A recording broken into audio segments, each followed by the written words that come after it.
Good morning, everyone. Today we will be working on this Ford Transit and we will be doing the radiator. Let's get to it. So took out all these bolts right here.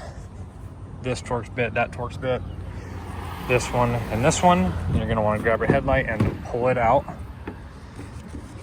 And obviously you're gonna want to unhook that from its connectors right there, because we're gonna have to take out this whole front assembly or just push it back just a little bit to get the radiator out.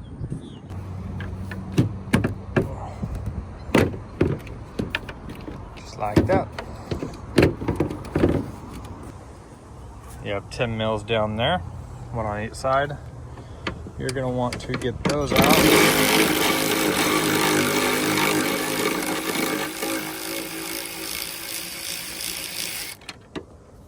Perfect. Get one step closer to pulling that off. Next are those, each side. Okay, now you want to take out those little Torx bits right there, the ones I have loosened up on each side to release the front from the side of the fender. After you get those bolts out, they'll take off that plastic cover and you'll have another one right down there. And it is a T25. All right, from here, you have two options. Either you can unhook it from right there and unhook this plastic to come forward, and then you can do the black part, all this framing. But I'm gonna make it a little bit easier today and just go ahead and take off the whole thing as one thing. If you look down there, you have a bolt right there and one back here. They're 13 millimeters, take those out. And that is the rest of this bracket, I believe. Both sides. All right, if you've ever watched my radiator videos, every single time I tell you how I hate doing hose clamps. All right, I finally got one of these and I did it with a breeze. Definitely a good investment. Hopefully it lasts a while, but it has a lifetime warranty, so I'm not too worried about that portion. But yeah, take off this top radiator hose, which is that guy right here. Take that off. I do know we had to take the oil cooler off, which is down there, and I believe it takes 8 millimeters to take those off. And yeah, just start unhooking stuff that you can see that hooks up to the radiator or any of this mount, like any wiring clips or anything like that. So yep. Okay, it's only 1 8 millimeter and it's right up there. Do that, and then you just pull it off there just a little bit and let it sit there.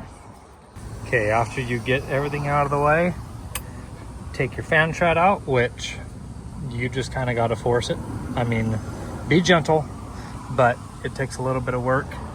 I pried up the front of this to bring this back on those brackets right there, shove stuff under there, pulled it as forward as I could.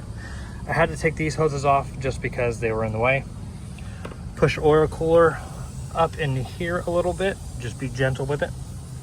And after you get that fan shroud out, I had to push this forward and get a screwdriver behind the radiator and pop it out with the rubber grommets. Pop it out, and then as soon as that happens, you can pull it out. And that radiator hose down there was pretty stupid. So the only thing that made it easier was that tool. So I'm very thankful for the Lord that He had me get that thing, because that made the day way easier.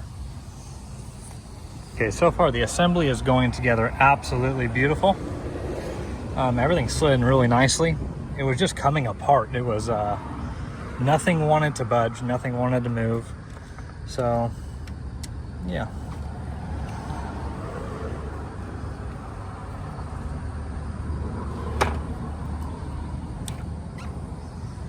That's for this guy right here. I got the bottom radiator hose on first, and then I put the fan in. After I put the fan in, I put on this hose. Just gotta do the clamp. I put those two clamps back on there. Then after that, plug the fans in, take those wedges out that I put down there, and then push all of this back and start putting everything back together. Just slowly putting everything back together. Get your brackets down there back bolted in right here. Don't forget to do the bottom one first. Put your plate on, then do those other two torque bits. Do these 10 mils right here.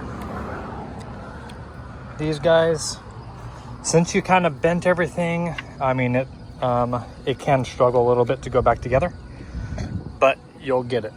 Obviously bolt on your oil cooler with your 8 mil right there. Those two right there, which are, I believe, 12 mil, maybe 13, I don't remember, sorry. But yeah, everything's going back together pretty smoothly. There, there, there.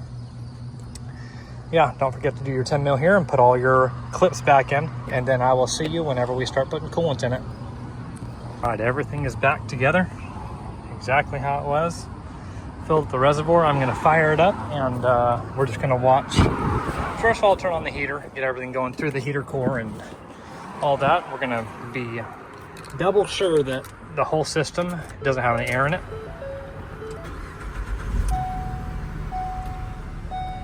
So yeah, you wanna go heater full blast. Turn AC off. You want that thermostat to open and suck down all that coolant.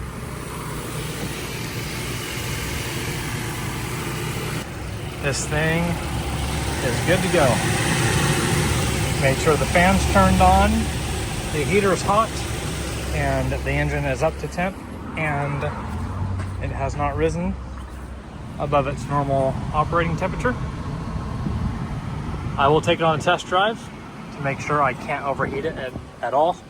So I don't want a technician getting in this van and then next thing you know it's overheating. So yep, that'll be the last test, and after that this thing's good to go. All right, this thing is holding a beautiful temperature. I have the AC on full blast, trying to get this thing as warm as I can.